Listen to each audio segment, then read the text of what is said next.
And we want to say welcome to this edition of the Native News Update on this Monday, July 30th. I'm your host for today's program, Paul DeMain, and many of the stories we read here can be found at our website, IndianCountryNews.com, and here are some of those news stories for the day from the Associated Press and other Native news sources. Fire crews in southeastern Idaho over the weekend battled 3 wildfires on the Fort Hall Indian Reservation. Fire spokeswoman Randy L. Teton says evacuated residents are being allowed to return home now. It's unclear how many homes were evacuated over the weekend. The lightning-caused fires that started July 27th were the 900-acre Stevens Flat Fire, the 1,200-acre Ridgetop Fire, and the 300-acre East Fire. The Fort Hall Fire Department, Bureau of Land Management, and other agencies were fighting the fires that knocked out power to some residents in the area. Meanwhile, the 3-mile square wide Chandrell Creek Fire south of Darby, Montana, along the Idaho-Montana border, is about 60% contained. About 391 personnel were battling those blazes that were burning beetle-killed lodgepole pine in fairly rugged terrain. Maine's Penobscot Indian Nation has received a federal grant of nearly $150,000 to improve water quality on tribal lands. The Environmental Protection Agency's grant will be used to improve water quality in the Penobscot River and the Little Alder Stream. The EPA says the money will be used to reduce sediments and nutrients entering the Penobscot River by stabilizing portions of an eroding riverbank and reestablishing nearby vegetation. The grant will also help cut down on sediments and nutrients entering Little Alder Stream and its tributaries by better managing an all-terrain vehicle trail system that leads to a high-elevation native brook trout fishery. Dozens of Native Americans wore their traditional garb and sang songs on a western Connecticut farm July 28th in celebration of the birth of one of the world's rarest animals, another white bison.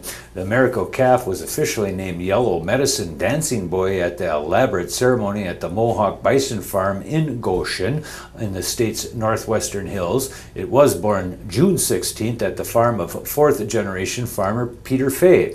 Many Native Americans consider a white bison as a symbol of hope and unity. Some consider their birth sacred events. Experts say white bison are as rare as 1 in 10 million.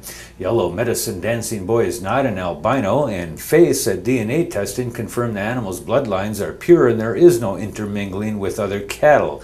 Lakota tribal members from South Dakota were among the hundreds of people who gathered at the celebration. Other tribal elders included those from the Mohawk, Seneca, and Cayuga tribes participated as well.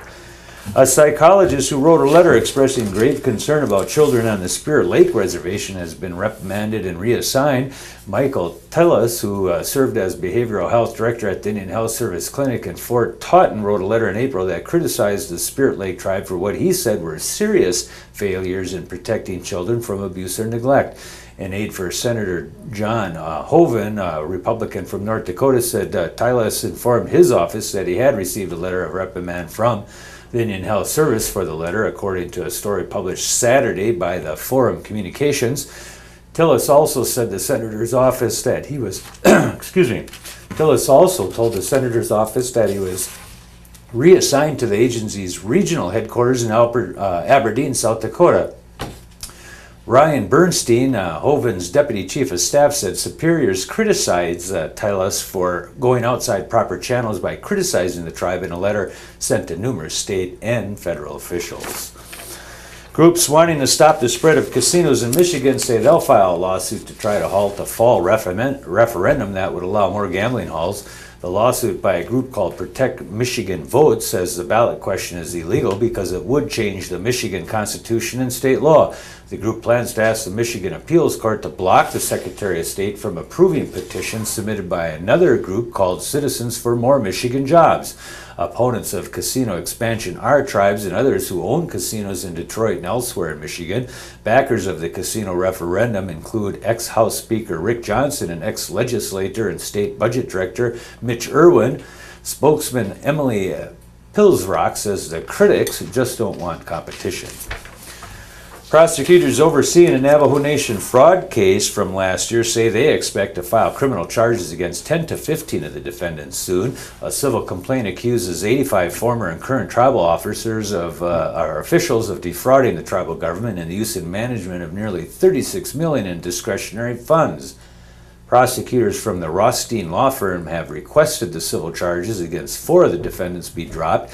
They expect that most of the defendants' cases will be dismissed or result in ethics complaints.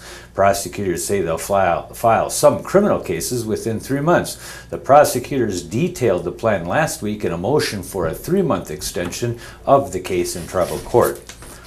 And negotiations to build an off-reservation casino near Lake Michigan in Sheboygan, Wisconsin have been put on hold. City officials say the project is no longer moving forward after the developer and the Mo Lake Secaucus Chippewa are unable to reach a formal development agreement.